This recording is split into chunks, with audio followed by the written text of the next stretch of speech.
All right, let's get on to the least important story of the morning. The crew over at Morning Joe very incensed at being taken off the air on Monday because of concerns that they may say something inappropriate, inflammatory, et cetera, either them or their large panel of guests. They responded to this on the air. Let's take a listen. I wanted to briefly talk to our friends and viewers that watch us every day.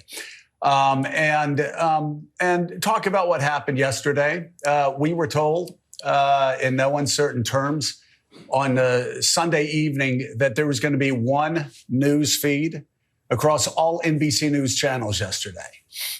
The Today Show would be Lester Holt, other people that you worked with on Sunday, and that was going to be one news feed across all NBC News channels, that we were going to stay as a network in breaking news mode throughout all day yesterday. That did not happen.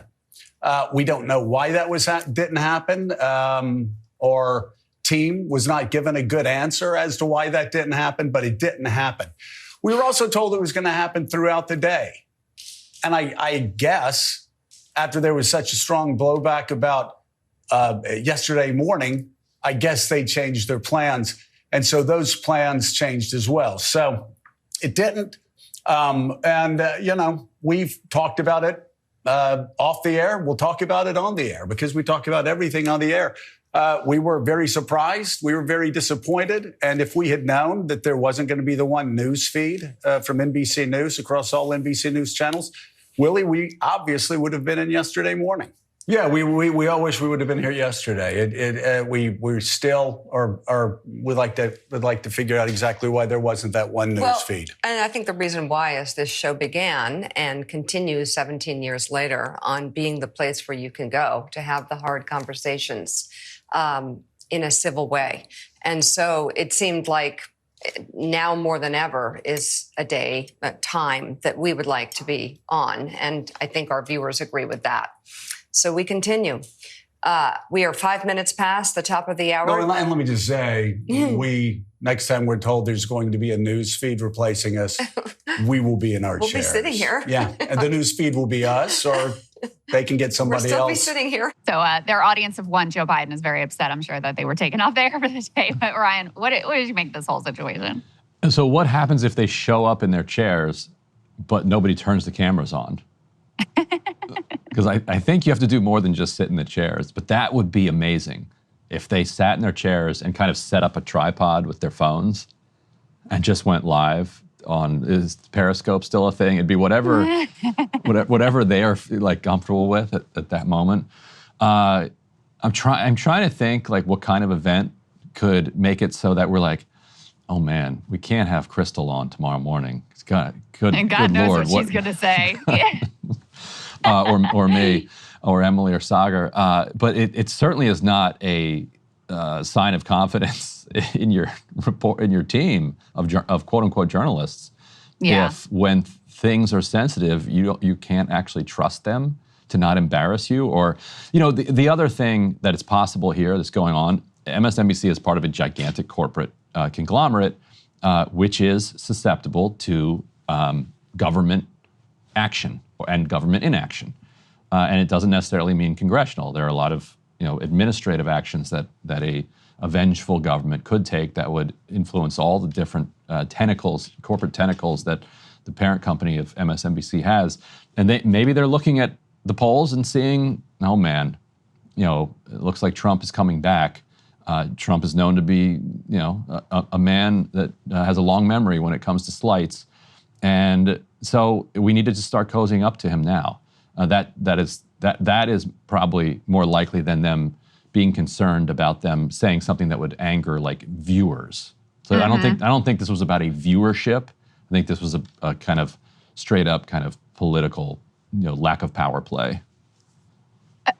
I'm seriously asking, what is it that they thought that they would say that would be so unacceptable? Because we gotta be sorry he missed. Like, yeah, you think that it's gotta that's be what they were worried about? Yeah, like just speculating about, or even just like openly talking about, well, what if he had been hit, and how would that play? Like, yeah, what else could they be afraid of? That's, Because you're right, this doesn't seem like a particularly difficult news environment to broadcast into. Right. Like it's not all you hard have to do is say political violence is wrong, Right. even if it's someone I don't support as a candidate. It's, you would think that they could be trusted just to handle the basics of that. You would think, but apparently not, because I can't think of anything else that they would say that would get them in that kind of hot water. Yeah, and just to take people like a little bit behind the scenes from my now dated cable news experience, but it's not unusual to have a show that's more of an opinion show be preempted by what's considered sort of the hard news reporters. You stick a Lester Holt or whoever their go-to now is in these breaking news situations. And so it's not like that's that crazy or unusual, but it sure seems like they lied to the Morning Joe people who were like, yeah, we're just doing rolling coverage. And so we're preempting everyone, when really they just were preempting them because they had specific concerns about this group. And so, the last comments there from Joe, basically like, we're not doing that again. And they're going to have to, pry this camera off my face with their cold, dead hands or whatever. Yeah. It's kind of a shot at the NBC bosses and also an indication of them feeling like, especially because of their cozy relationship with this president and being his official mouthpieces at this point, that they actually have more power in this situation than the NBC bosses do. Yeah, and in fact, specifically in this situation, my drop site colleague, Jeremy Scahill, was scheduled to be interviewed by Eamon at, I think, 7:40 that evening, because Eamon has his opinion show basically on the weekend. He was going to talk about this new interview he'd done with the Palestinian Islamic Jihad second in command. And as soon as the shooting happened, I told him, use the MSNBC term, you're off the hook. Like that's what they always tell you when you're canceled. You're off the hook. And sure enough, about 15 minutes later, he got an email from the producer, we're obviously not going to be talking to Jeremy Scahill about this interview that he did. It's just wall-to-wall news now about the assassination. So that is a normal thing, but your main show, ought to be able to handle news. That's the weirdest part. And also, 2 days later, we're talking Monday morning. It's not as if it happened an hour before they went on air and they're like, oh, they don't have time to get their heads right and they're going to say something crazy. They had 2 days to cool down. Yeah, Wild. That's a great point too. That's amazing that Eamon was even going to have Jeremy on, to be honest with you. Eamon's great. Yeah, full disclosure, Eamon's an old, one of the few people I'm still friends with from MSNBC days, and has shown a lot of courage, especially in the face of Mehdi being let go, clearly for his views on Israel, Palestine, and his willingness to conduct difficult interviews. So Eamon being willing to host Jeremy for this conversation he had with Palestinian Islamic Jihad leaders is good on him for that one. And hopefully he'll be able to get Jeremy back on to have some of those conversations. Actually, it might have been about the Hamas officials. I don't think his PIJ interview was out yet. But either way, I hope that our kind world about Eamon are not used against him internally. Yeah, we hate him. He's terrible. Yeah, he's the worst. All right, Ryan, thank you so much for helping me out with the show this morning. It's always great to hear your thoughts and insights on all of these issues. So I'm really grateful to you for that. Yeah, it's just a pleasure to be here.